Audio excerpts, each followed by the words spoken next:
Nous sommes en guerre. Il faudra demain tirer les leçons du moment que nous traversons. Ils veulent pas changer de paradigme. À peine sorti du confinement, ils reparlent de la réforme des retraites.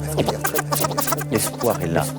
C'est bien ça. Ils ont retrouvé l'argent magique. Allez, ils en trouvent. Ils en trouvaient pas pour les gilets jaunes, mais ils en trouvent. En fait, ce que dit le rapport est très simple.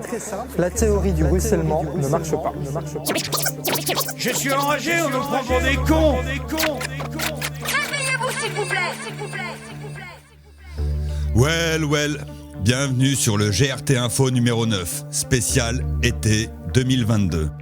Nous sommes mercredi de septembre. Le temps toujours 60 secondes par minute, sinon la météo. Après un été chaud, très chaud, il commence à faire frais le matin. Image du jour.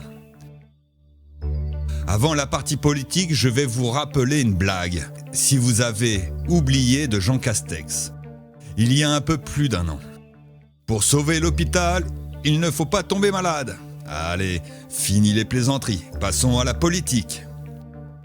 Ça démarre fort avec Monsieur Darmanin qui a dit « L'argent liquide va disparaître.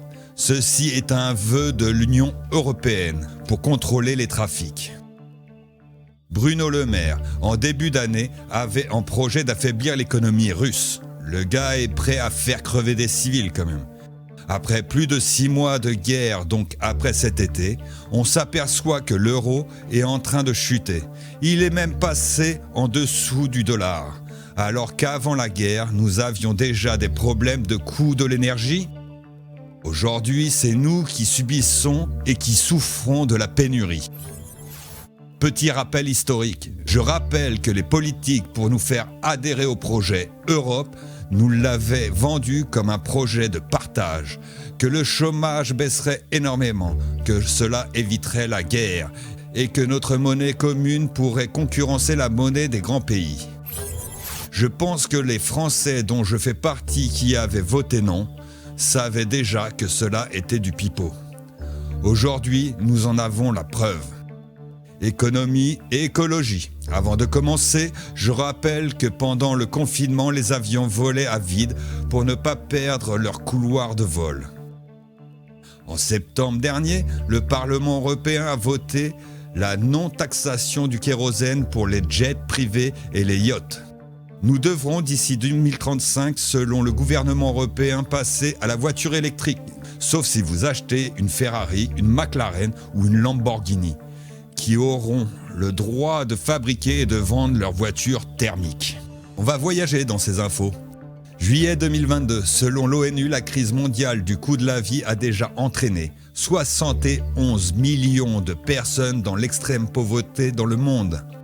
En Australie, une banque en ligne en difficulté. Je crois que le nom est VEC. Les Australiens ont eu quelques jours pour retirer leurs thunes aux distributeurs de billets. Sinon, la banque garde tout. Les flopés en Afrique. Après Tintin au Congo, bon, ça va. Mais là, Macron en Afrique. En 2020, il dit « J'ai mis la pression sur Paul Biya ».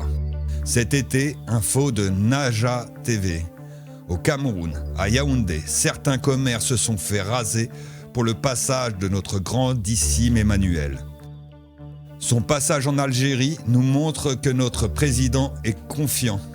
Il était en train de remercier le peuple algérien pendant qu'il lui demandait de partir avec quelques insultes. Ah si, une autre image dans une boutique de son. Il nous sort un « J'aime le rail ».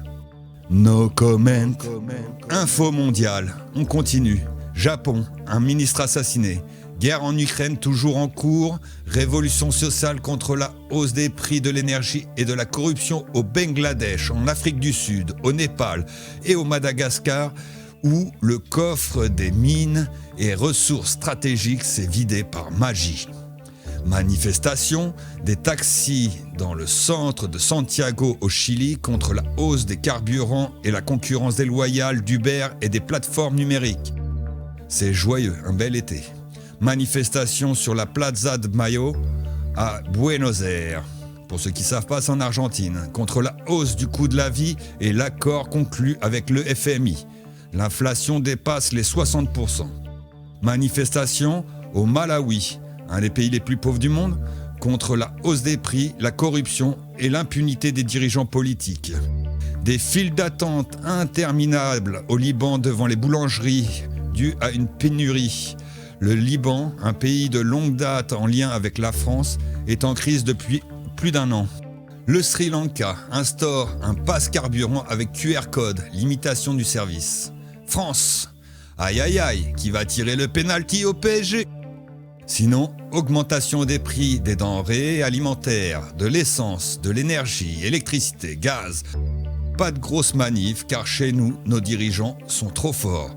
Ils ont trouvé des solutions. S'il fait chaud, ne pas trop mettre la clim. Prenez le bus, faites votre machine à laver avant 18h, prenez plutôt des douches, ne pas envoyer de pièces jointes, coupez son wifi, éteignez vos lumières et cet hiver, mettez des cols roulés. Pas de température au-dessus de 19 degrés dans les maisons. Une police de la température devrait être mise en place. Sinon, passons aux choses sérieuses. Parlons musique. Avec une super pochette, j'ai l'honneur de vous présenter Yoshi the Original. C'est bon pour vous. Fit Gaïdem, Hippocampe Fou, Gérard Bass, Taïwan MC. Que du lourd, que du lourd. Big up à tous, bonne écoute et à bientôt. Et à bientôt. Peace.